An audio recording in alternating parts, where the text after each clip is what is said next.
All right, ladies and gentlemen, we got Call of Duty Black Ops 6 Warzone Season 2 coming up right around the corner, and we're doing a full breakdown of the first look that Call of Duty has just shared with us. Now, it's been a very long time since we made full-length content, so we got to make sure we hit that like button, hit that subscribe button, comment, so that way we can maybe get this, like a dozen views or something.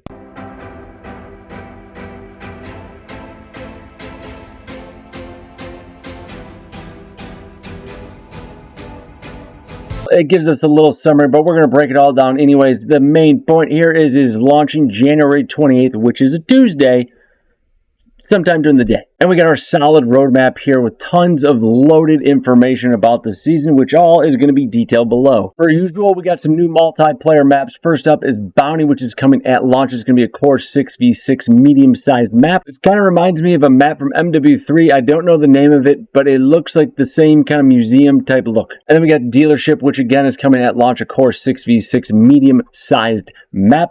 Looks a little interesting for it to be called Dealership and be a medium-sized map. You'd think it'd be a super tiny map, but I guess we'll see how that plays out. Then we got Lifeline coming at launch. It's a new strike map, 2v2 or 6v6, small-sized. It's literally the boat. I mean, I know it's a mini version, but if this doesn't bring back some memories, you're probably not old enough. And then we got Bullet, a new strike map, 2v2, 6v6, small-sized, mid-season launch. It's called Bullet. And it's literally a bullet train. I don't know if I like it. And then we got Grind, which is a remastered mid-season coming 6v6 core medium-sized map. It's literally the skate park. We've seen it. We know this map. We've been there before. And then we got some new multiplayer modes. First up is Overdrive, which is said to be brand new. We can see some details here. As a kick into Overdrive in this charge-up twist on Team Deathmatch, teams compete to be the first to reach a maximum number of stars. Interesting. Earn these stars by executing the following maneuvers. 1 star, basic eliminations. 2 stars for a core metal elimination like headshots and melee attacks. And then 3 stars for completing distinguished metal eliminations reserved for only the most impressive takedowns. I'm thinking maybe like a surgical or something. And on top of this, when you earn stars, you will also unlock special operator abilities. 1 star gets awakened senses, see enemy through walls, and replenish your health after eliminating a target. Now we're talking 3 stars physical enhancements, increase movement and reloading speed, and 6 stars augmented handling, improve hipfire accuracy, and improve sprint to fire and ADS speeds. You're basically going to be a crazy person running around with wall hacks. And then Gun Game, we know Gun Game, we love Gun Game. It's coming at launch. A little bit of a twist here, third wheel gunfight coming in season. Not everyone's hungry for love. Some people just want to do things their own way. In third wheel gunfight, you can now bring along that untethered friend and duke it out 3v3. Couples dance. Interesting. Is it just going to be 2v2? I have no idea. We got a little Cupid thing. That's a little bit awkward. Apparently, that's going to be a bundle. This one strictly for duos compete. Yeah, in a 2v2 face-off modes, including face-off team deathmatch, domination, and kill confirmed. New perks. We got Slipstream, which is coming as an event reward. It's going to be in slot 3. The Enforcer. Raise your base sprint at the cost of removing tax sprint. No. Why would you do that? Dumb. Waste of a perk. And then coming mid-season, Hunter's Instinct, again, slot 2 in the Enforcer red category. Eliminating an enemy marks the next closest enemy. That's pretty cool. Not so much on a small map, because they're all right there anyways, but medium-sized map, make the flow of the game go a little bit better, I think. And then new wildcard, we got Fly Swatter. It sounds like it's going to be stupid. He's holding a freaking rocket launcher. Allows a player to replace their dedicated melee weapon with a launcher. Okay. I mean, I don't care. I mean, I'm not a multiplayer grinder. Maybe that will fit some people. That's just not me. And a new score streak, a War Machine, is going to come as an event reward. We kind of saw how this was before. Like, the community unlocks it. Whatever. No one cares. But either way, it's a solid score streak if you've used it before. It's described as a powerful burst fire grenade launcher with grenades that explode on impact. It's the War Machine. It's going to be crazy. We all know that. All right, some quality of life upgrades that we actually talked about in a previous video. First, challenge tracking and near completion. Okay, so basically you can track up to 10 different challenges, whether they're calling cards or camo challenges. If you don't track 10 on your own, it will track your next closest ones. And then we have unique HUD presets per mode for multiplayer and zombies. This might come for Warzone, even though it's a little bit different kind of an aspect. But either way, it makes it so you don't have to switch back and forth through someone that's all about your HUD. Especially if you're really someone into multiplayer. Zombies, it doesn't really matter too much. And then we got some more general quality of life updates. Reduce collision with teammates to improve maneuverability around tight spaces. Weapon balance, pass, and bullet penetration updates. That way you don't get shot through everything. Further reducing weapon motion when jumping, sliding. That's huge for me. They're taking dexterity and everyone's going to basically have it. So hopefully that just makes the game feel a little bit smoother so your shots aren't feeling like they're everywhere when they're actually not. Improving player visibility and kill confirmed. Okay, simplifying or expanding requirements for several calling card challenges. Cool. Expanding the number of featured playlist slots to allow for more marquee playlists on the main menu. Okay, that's pretty cool. And then we got the new ranked playlist update. Protocol, Skyline, Vault, Red Card, and Hacienda. You're going to have Hardpoint, Search and Destroy, and Control on all of them, but Skyline and Red Card are not going to have Control. And then we got the rewards for Ranked Multiplayer Season 2. I mean, to me, I feel like they can up these a little bit. It seems like a lot of grinding for not a lot of cool stuff. And actually, one of the bigger updates coming to Season 2 is the update to Zombies. And that's because the major update for Zombies is coming at launch of Season 2 rather than the Season 2 Reloaded update, which is a first. And what's coming in that major update? Well, a brand new map already. And this is called The Tomb, and basically following the events of Citadel Days Morse, the story is simply just going to continue. Basically, we're going to take the amulet, we're going to go find some fancy artifact in the tunnels below. There's reports of paranormal phenomena go back centuries, possibly related to the presence of the artifact. If the team can go secure it, they may yet be in hope of releasing Samantha Maxis from her imprisonment in the Dark Ether. You know, for a second there, you almost forget that's like the whole goal, right? In this new adventure, follow the footsteps of the doomed explorer and explore a long-forgotten dig site while seeking out a door to nowhere. What lurks beyond the door? I guess we'll find out Tuesday, January 28th. And then they give us a little breakdown of the crew. I'm not gonna lie, I feel like they should make it more known which character is doing what, and so give it a little bit more of a storyline while you're playing. Because I'm not gonna lie, when I'm playing, I have no idea. If someone's talking, I don't really know what they're talking about. And then it gives us kind of a little mini tour here. It says, bolster your knowledge of the tomb before attempting to survive its many dangers with this abridged and narrative-focused overview of its main locations. What of the tomb's many secrets?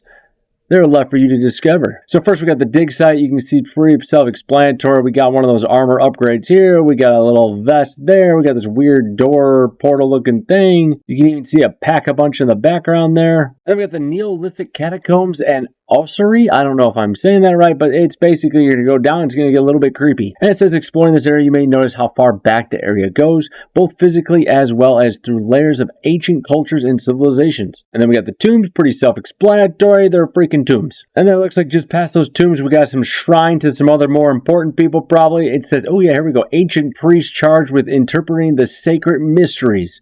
There you go. The priests. They're more important than the warriors. And then we got the subterranean temple and deep excavation. So this is literally below everything. It says descend into the catacombs to reveal a huge cavernous subterranean temple where the stone architecture leads downward to a rocky outcropping peninsula known as the deep excavation. I mean, I'm not gonna lie. You scroll down just a little bit here, get a little bit weird. Now I got the giant mushrooms and stuff. And this is obviously the doorway to nowhere in the Dark Ether Nexus. And then you can see here we got some things that they're just not going to quite tell us about yet. And then we got a new enemy sighted, the Shock Mimic. I hated this guy in MW3. I hated him. He didn't have the same name, but we all know who he is.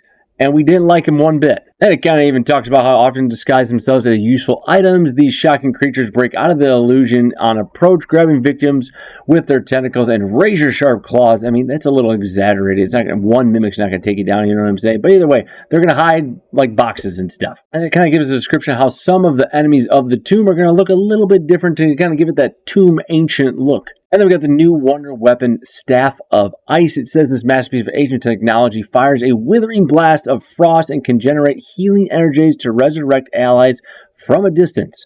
Origins are unknown. And then you get a couple more pictures of the Staff of Ice. The little reward we get at some point for doing the quest, you get a green little crystal instead of the blue little crystal, I guess. And it says rumors of the magical staff promise exceptional power to anyone who get their hands on it. Basically, you can freeze enemies in place and slow down other enemies, and the ones that are in the area of effect are going to be a little bit more devastating. I'm not going to read through this part, but it just gives us kind of a little breakdown on what's happening and what we're going to kind of expect, along with some new traps. And then the new items, access to the following new content within the tomb, as well as Citadel, Terminus, and Liberty Falls. So, additional perk, Depth Perception, a little throwback here, in-game at the perk machine. Returning since its original introduction in Black Ops 4, Depth Perception gives players the ability to detect enemies through obstacles, walls, blah, blah, blah. We all know what Depth Perception is. I mean, it's kind of cool. Now, what I think will actually make Depth Perception kind of cool is the augments you can put on it. So for the major augments, we have Treasure Hunter. It says spot items others can miss from loot containers, as well as special and elite kills. Death Stare, your elemental weakness damage has a chance to kill an enemy that is low on health. That's interesting. Critical Eye, small chance that a body shot becomes a critical shot. Interesting. And then for the minor augments, Bird's Eye View, the mini-map scan rate is increased. Extra charge, find extra essence under more locations. Okay, kind of cool. And then further insight, increase the perception radius. And then we apparently have rubber duckies. Which brings us to our new Gobblegums. We got an epic one of Dead Drop, a legendary, a modified chaos, and the whimsical Quack Narok? I don't know. Quack Narok. I'm going to go with Quack Narok. I don't actually know. But Dead Drop. Drop rates of salvage and equipment are greatly increased last 5 minutes. Pretty solid in my opinion. Modified Chaos. Greatly reduce all ammo mod cooldowns. Last 2 minutes. That's okay. And then the Quackarok. Zombies move around in rubber ducky inner tubes.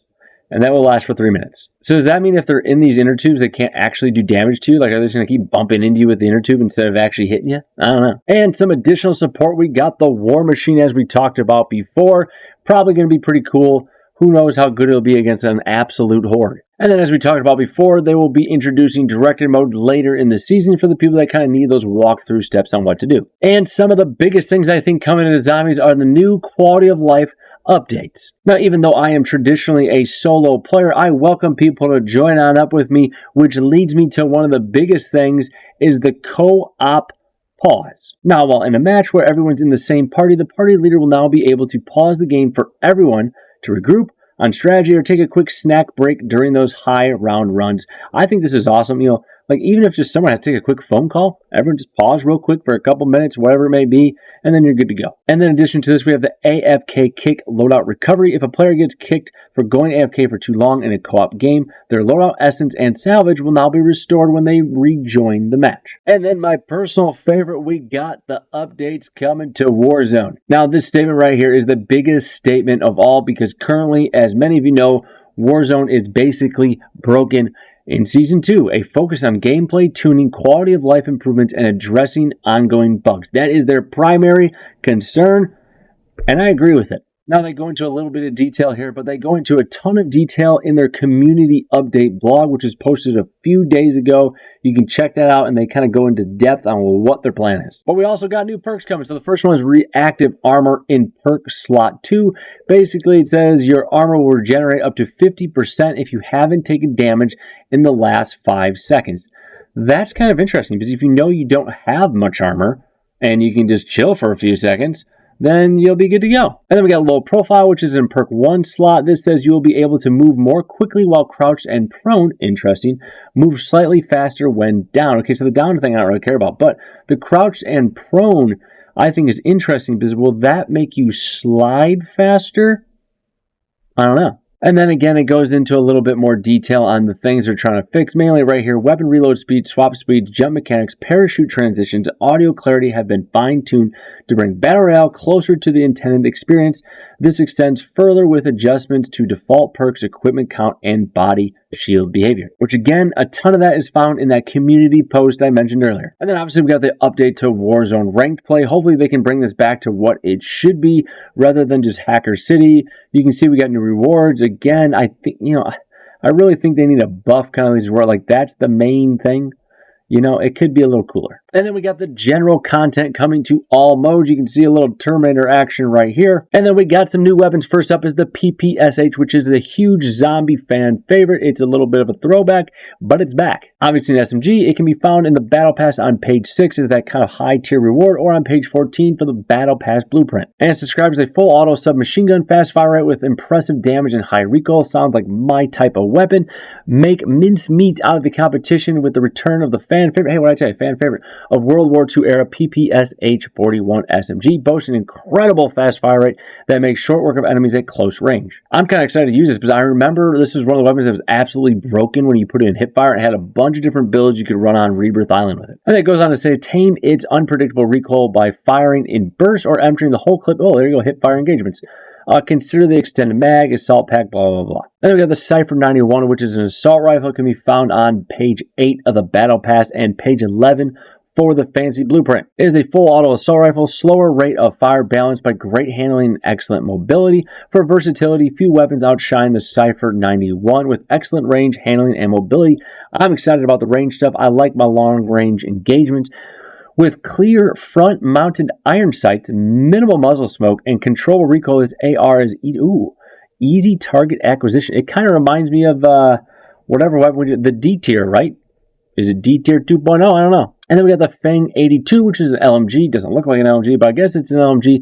Found on page 3 and page 10 for the fancy blueprint. It is a full auto light machine gun, very slow fire rate with great damage and handling.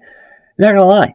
Sometimes those weapons are kind of fun to use. It says this weapon features a reliable 3 to 4 shot elimination out to 50 meters with moderate upward recoil that can be mitigated via controlled burst, blah, blah, blah, blah. We get it. We know how to use the weapons. And then we have the TR2, which is coming at launch via an event reward. It's a marksman rifle. It's the FAL. Tell me I'm wrong. It's a semi-auto marksman rifle, great rate of fire and respectable handling. I'm assuming it's going to be very spammable, but it's not going to be good at those very far ranges. Now, this is where things get kind of wild. New special weapon attachments. First up, as you can see right here, we got the crossbow attachment. It's going to be on assault rifles, the SWAT 5.56, the AEK marksman rifle. It's an underbarrel attachment, as you can see right there, and it's going to be available on page 7 of the Battle Pass. Add some flair to your primary weapon with the crossbow underbarrel attachment. The 3 explosive... Ooh, 3. That mean you get 3 or you fire 3 in a row? I don't know. But explosive tip bullets detonate shortly after impact for an explosive finish, even if you hit just wide of the mark. And you can see we also have a full auto mod, the binary trigger, and the belt fed attachment, which are going to be below here. So for the full auto mod, it's going to be on the AEK marksman rifle fire mod attachment. It's going to be an event reward. Basically, we're going to change the AEK to a full auto weapon. The change gives the marksman rifle a steady upward kick. Okay, recoil, thank you. Press slightly down, probably a lot downward, through sustained fire to stay on target. I feel like it's going to be good in the mid-range. And then we got the binary trigger, which is going to come in the launch window, just like the previous one. And it is for the Tonto SMG firing mod attachment. Interesting, again, an event reward. Alter the weapon's typical full auto firing mode to be a specialized semi-auto function that fires a bullet when the trigger is pulled and when it's released for rapid fire capabilities. It does block the barrel and underbarrel attachments, which I don't think is actually that bad of a deal because the Tonto is not too difficult to use. And then we got the belt fed attachment, which is coming mid-season. It says 3 attachments, LMGs, magazine attachment, and it's again event reward. Add an extreme amount of ammo that's continuously fed through the weapon through sustained fire. Bless you back there. The weapon may overheat, so allow it to cool off now and then before resuming your barrage of damage. So it's basically like we got a little turret going on. And then Season 2 events, we have the Terminator and the Shadow Hunt. I'm not going to go in crazy detail with this, but basically the Terminator is going to go from February 6th to the 20th.